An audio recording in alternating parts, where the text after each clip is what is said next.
after the Saturn failed against the PS1 and N64, Sega needed a financial spark, so they went with another CD-based system known as the Dreamcast, which is going to serve as the basis for our last episode in my Sega games arc. So, the Dreamcast released in Japan in November 1998, and just under a year later in North America in September 1999. And even though the Dreamcast is pretty iconic, it would end up being the last main Sega home console, because even though it came out before Sony's PS2, Nintendo's GameCube, and Microsoft's Xbox, it flopped in comparison to all three, ultimately ending Sega's home console run. The system was released in 1998, but just to show like how financially in shambles they were, it didn't end up, or Sega didn't end up posting a profitable year until 2003. So big deal for that. And that's why we only get Sega games now. And it's sort of that reason why right in the very beginning of this little arc, I mentioned that I never had any exposure to Sega systems. So the system was released in 1998. I was very, very young and never even had a chance to play those games. So that's that. We're going to go through a bunch of Dreamcast games, but let's start with a very iconic one, and that is Shenmue Isho Yokusoka, I think I said that right, which is a December 1999 open-world adventure developed and published by Sega that came to North America a year later in November 2000 as Shenmue. You play as a young martial artist avenging his father's death in 1980s Japan in beat-em-up style battles. I'm pretty sure we've heard games like this before, but at the very least the game's a little different because you can die to the same guys who killed your dad. So that's something. But this game is better known for what it did for gaming, including being the most expensive game ever made at that point. So it was super ambitious and very well received, mostly meeting the lofty standards it set, including pioneering a 3D open world, having tons of detail, tons of interactivity, a day-night system that affected NPC interactions, and also weather that affected gameplay. Unfortunately, despite being received well, and despite it having a humongous cost, the game didn't sell well at all despite that. So in time past, it has since been considered a cult classic that has also flirted with being considered one of the greatest games of all time. So sort of a weird little cycle of being loved for Shenmue. So it would lead to two more games, Shenmue 2 on Dreamcast in September 2001, and Shenmue 3 on PS4 in November 2019. The Shenmue 2 release was received extremely well, was also received extremely well, and was probably considered the series favorite, despite it being on a console that was months away from dying at the time of release. And Shenmue 3 on PS4 just does not hold up the same. However, a compilation of both Shenmue 1 and 2 would release on PS4, Xbox One, and PC in August 2018, so there is at least a way to play this game in the modern era, but definitely a piece of Sega history as well as all video game history. So very cool to get its original release.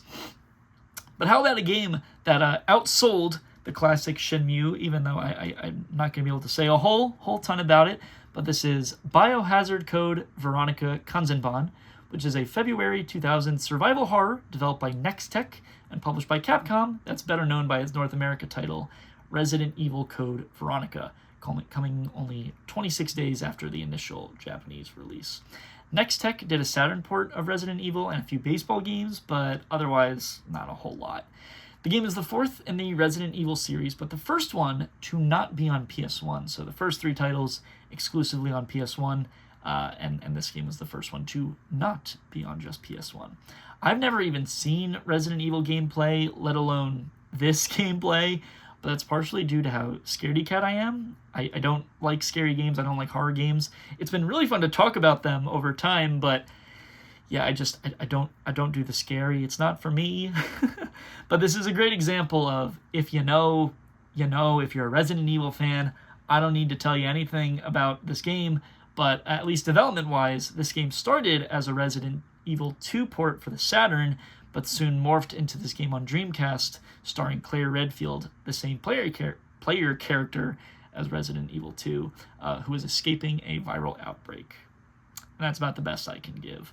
It's mostly the same gameplay as previous Resident Evil games, so, like I said, I don't even know what these games look like, but I remember seeing the 2001 PS2 port several times while working at the video game store, and at the very least, the game was received well enough and had a few other upgraded versions and a PS4 store version in May 2017. So, sorry, Resident Evil fans, that's the best I'm going to give you, but you didn't need me to tell you anything better. Here's another game that I very much recognize from the game store that I'm a little bit more fascinated with, and that is Dino Crisis, which is a July 1999 panic horror game developed and published by Capcom. Oh, the same guys that just did Resident Evil Code Veronica. The game initially released on PS1, then was brought to Dreamcast just over a year later in September 2000, and then in North America in November 2000. So the original PS1 game was also brought to North America, but Capcom's Resident Evil took the title of survival horror, so to differentiate it, Capcom labeled this one as a panic horror, but it was still kind of referred to as like Resident Evil with dinosaurs, so very much connections between the last two games, or this game and the last game, I should say, but this game I'm a little bit more fascinated with because, dinosaurs are really, really cool. So you play as a research team in the year 2000, which the original game was released in 1999, so 10 years in the future, 2009, I know, very far in the future. We definitely had dinosaurs in 2009, but you're researching a lost facility on a remote island where you assume that a scientist that previously worked there is dead, but when you get there, he happens to be alive, despite everyone else being dead. So that's a plot. And even though your story can change based on the choices that you make, they all converge into the same ending that I'm not at liberty to spoil, but I was pretty fascinated. According to the Dino Crisis wiki, it was different from Resident Evil in that Dino Crisis aimed to be more 3D in its backgrounds than sort of the pre-rendered Resident Evil gameplay, but the game similarly relied on horror and puzzles for actual gameplay, but perhaps with a little more like terror oomph, if you will.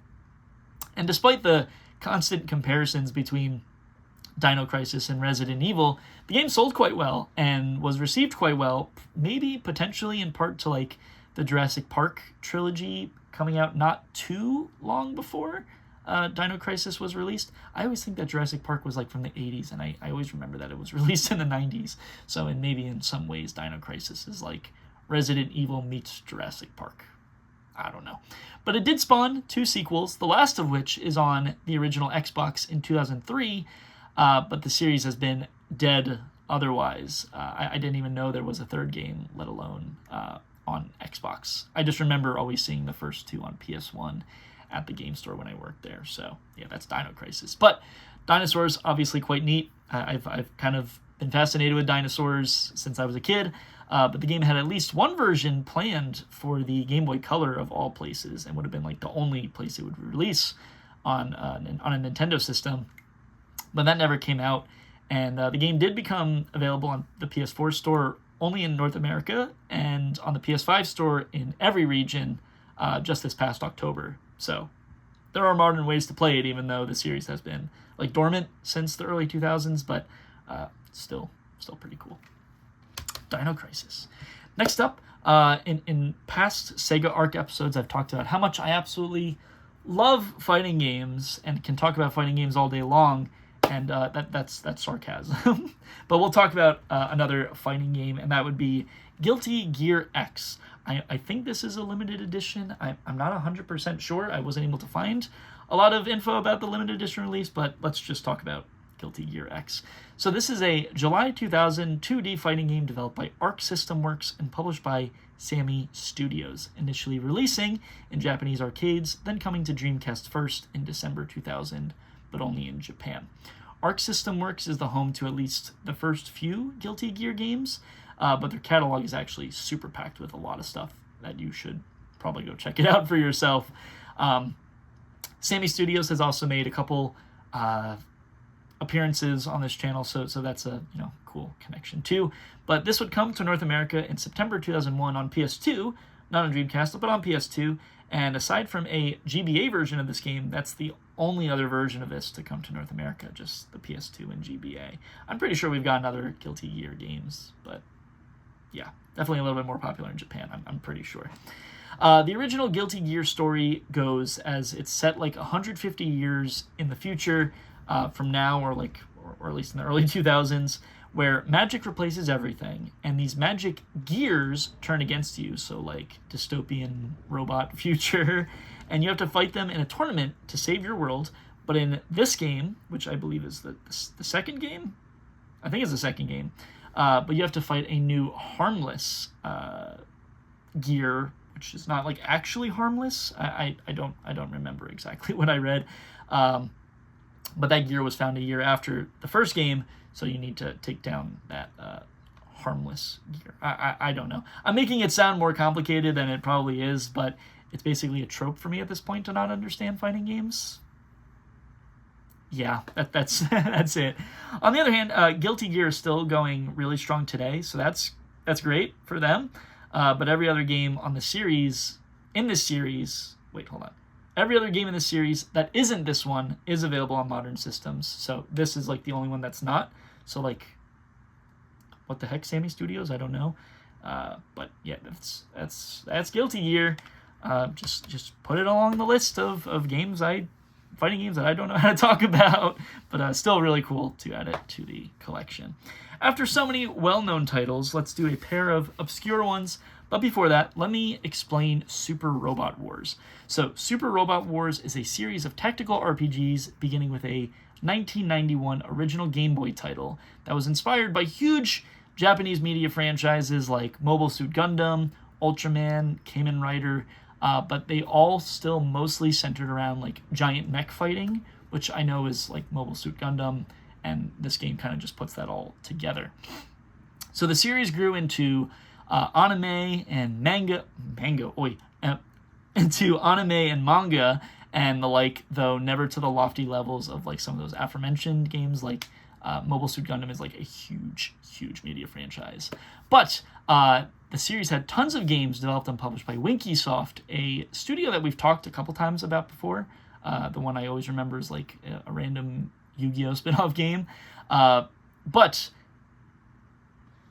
Winkysoft worked on a ton of those games until they released Seireki Rayblade, which I think I said that right. But this is a March 2000 tactical RPG originally releasing on PS1, but then releasing on Dreamcast 6 months later in September 2000. I'm also realizing that a lot of these games came out like within a very short time period of each other. It was Winkysoft's first game not under the Super Robot Wars title, but it would serve as the basis for the Second and Beyond Masokishin games that were still also kind of part of the Super Robot Wars name. Very confusing. It is and it's not Super Robot Wars is what I gathered.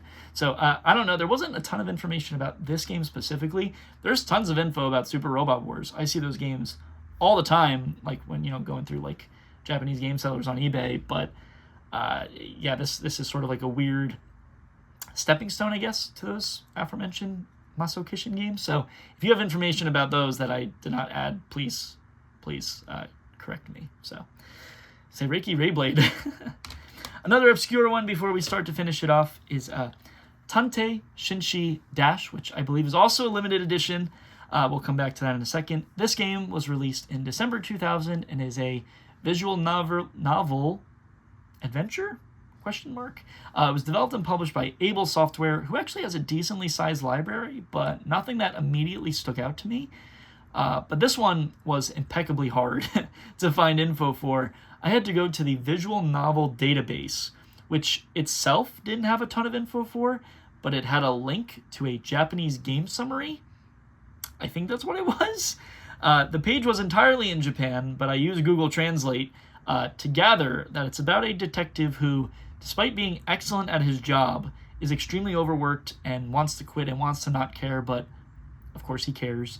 So that's literally all I gathered about the game. I could not find any plot otherwise about it, and even that plot was loosely translated by like Google's Translate feature. So I have no idea if that is at all accurate. Like I said, I think this is a limited edition. I'm pretty sure that would come with a special talk CD and a Detective Gentleman's Bible. And I wasn't even remotely considering researching those, because if it was too hard to find info about the game, how was I going to find any info about about the extras to the limited edition? So that's that. But after a weird arc of games, and to end this entire Sega arc of me talking about games, let's start with a beginning, and that is July. So this game, I call it a beginning because it was a launch title for the Dreamcast exclusively in Japan, having been developed and published by 45, which according to GameFAQs was their first game. I believe there was a studio right before them that is related. That would be AIM before this, but like I said, this studio didn't last too long after, so that's kind of weird alone. But despite the cover kind of being scary looking, and despite how this episode has tons of horror games, this game is actually more of an investigative visual novel where you follow the story of a 19-year-old boy and a 29-year-old boy who go searching for info about a bombing from several years prior. So that's an interesting enough plot.